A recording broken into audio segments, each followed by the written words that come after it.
Hello दोस्तों। तो आज एक न्यू वीडियो के साथ आए हैं और इस वीडियो में एनटीए के द्वारा एक 2022 में कुछ नोटिस दिया था और आज भी एक नोटिस दिया है जिसमें एनटीए ये पूरा कंठस्थ होकर बोला है कि अब स्टूडेंट जो एमबीबीएस की तैयारी कर रहा है, नीट की तैयारी कर रहा है, उसके लिए बहुत ही आरामदायक नोटिस है, अच्छा नोटिस है। आप इस नोटिस को देखकर आपका पढ़ाई और तीव्र से अधिक हो जाएगा। तो इस नोटिस में आखिर है क्या, ये भी मैं बताऊंगा। हालांकि अभी कुछ फिलहाल पहले जो नोटिस आया था उसमें स्टूडेंट को जो एनसीईआरटी का जो चैप्टर्स था उसमें से कुछ चैप्टर्स को इरेज किया था, कुछ चैप्टर्स को डिलीट किया था, बट वो सारे चैप्टर्स फिर एनसीईआरटी में मेंशन कर दिया है इस नोटिस के अकॉर्डिंग। इसमें अगर एनटीआई के सॉरी नीट नीट के बारे में अगर कुछ मैं बताना चाहूँ तो नीट सबसे पहली बात देखो, नीट का फॉर्म कितना स्टूडेंट भरता है, कितना स्टूडेंट नीट का फॉर्म फिलअप करता है, लाखों में, हजारों में या करोड़ों में। मतलब अगर जैसे मैं आपसे पूछूं कि नीट का फुल फॉर्म क्या होता है तो जाहिर सी बात है शायद आपको भी मालूम होगा या नहीं होगा, मुझे तो ठीक मालूम नहीं है, लेकिन चलिए मैं हूँ बताने के लिए और मैं आपको बताऊंगा। नीट का फुल फॉर्म होता है national eligibility entrance test. National eligibility national eligibility entrance test, ये हो गया आपका नीट का फुल फॉर्म। अगर कुछ और इसमें बताना चाहता, कोई गिनती नहीं है, इतना लोग इसका फॉर्म को फिलअप करता है, नीट का कोई ठिकाना ही नहीं है। लेकिन उसमें से 10,000 ही स्टूडेंट ऐसे होंगे, 20,000 ही स्टूडेंट ऐसे होंगे जिसको नीट के फुल फॉर्म के बारे में मालूम होगा। अगर नीट के अकॉर्डिंग मैं कुछ कहूँ तो देखिए, नीट क्या है, एक लिमिटेड टेस्ट है ना। लिमिटेड स्टूडेंट जो है उसको उस फॉर्म को फिलअप कर सकते हैं और एग्जाम में अपियर हो सकते हैं।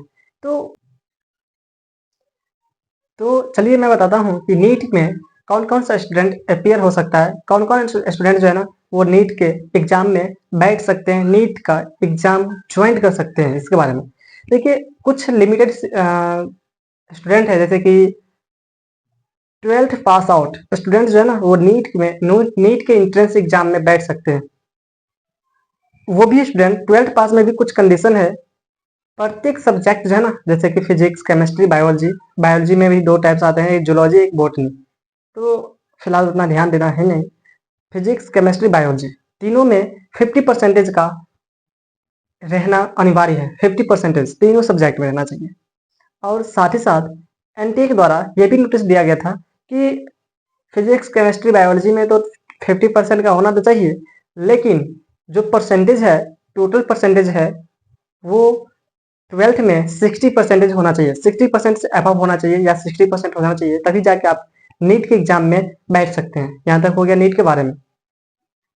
अब देखिए, मान लीजिए कि हम नीट के एग्जाम में बैठे, तो आखिर हम नीट का एग्जाम दे के हम करेंगे क्या। देखिए, बहुत सारे स्टूडेंट है ना जो सोचेंगे कि हाँ चलिए मैं नीट का एग्जाम दे दिया हूँ, अब क्वालिफाई होऊंगा, क्वालिफाई होने के बाद मैं एमबीबीएस करूंगा, मैं बीडीएस करूंगा, मैं बीएचएमएस करूंगा। बहुत सारे कोर्स होते हैं।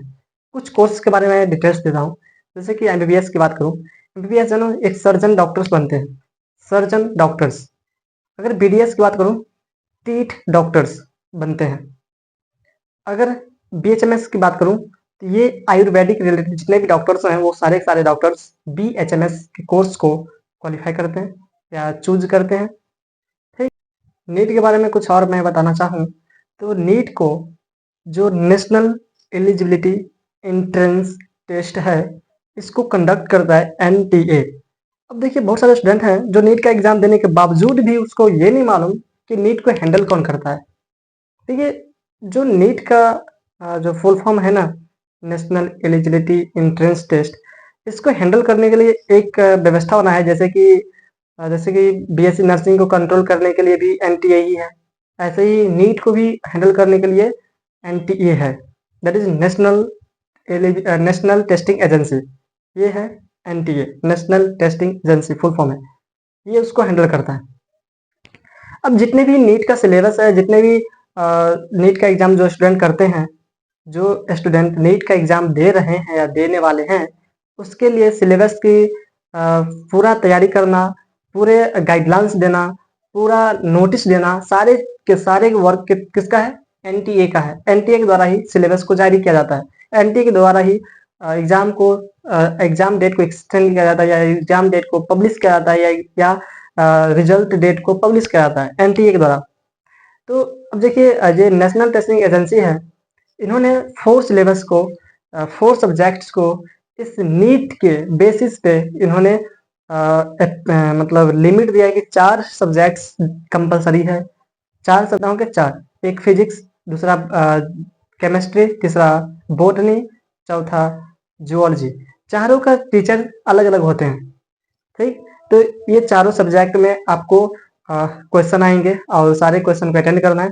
Total number of question NEET के एग्जाम में total number of question NEET में 200 होते हैं, और 200 में से मान लीजिए कि आप जूलॉजी का एग्जाम दे रहे हैं, तो प्रत्येक जो 4 सब्जेक्ट हैं, चारों सब्जेक्ट में 20 नंबर ऑफ क्वेश्चन आएंगे।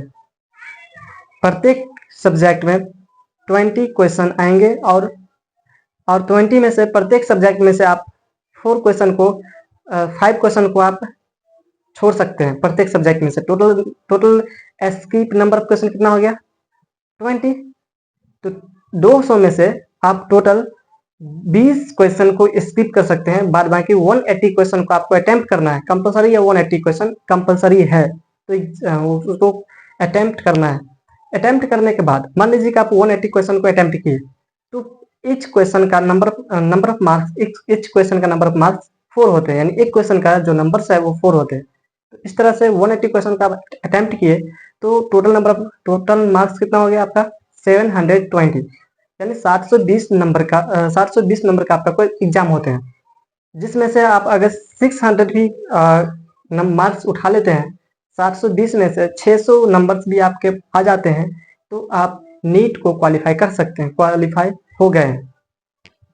अब जब नीट का क्वालिफाई कर लिए, तो जाहिर सी बात है क्या करना पड़ेगा?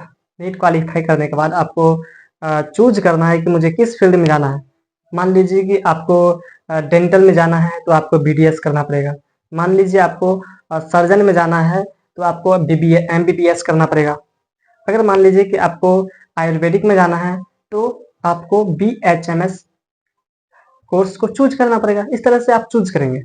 चूज करने के बाद आप जब पूरा कॉन्फिडेंटल डॉक्टर्स बन जाएंगे, तो आपको बहुत सारे फील्ड मिलेंगे जॉब करने के लिए, या फिर खुद को क्लिनिक ओपन करने के लिए। इस तरह से ह्यूमंस को आप क्या कर सकते हैं? हेल्प कर सकते हैं। तो आज की वीडियो में हम इतना ही रखते हैं। और हाँ, एक सरप्राइज था, जो कि मेरे हिसाब से ये लग रहा है कि आप अगर अच्छा से तैयारी कर रहे हैं, तो वो 180 में से मिनिमम 150 क्वेश्चन अटेम्प्ट कर ही लेंगे। 150 क्वेश्चन अटेम्प्ट करने का मतलब है कि 600 आपका मार्क्स आ गया, और 600 मार्क्स आया, इसका मतलब आप क्वालिफाई हो गए। ये है मेरा सरप्राइजिंग। तो मिलते हैं अपने नेक्स्ट वीडियो में, तब तक के लिए टिल देन बाय बाय।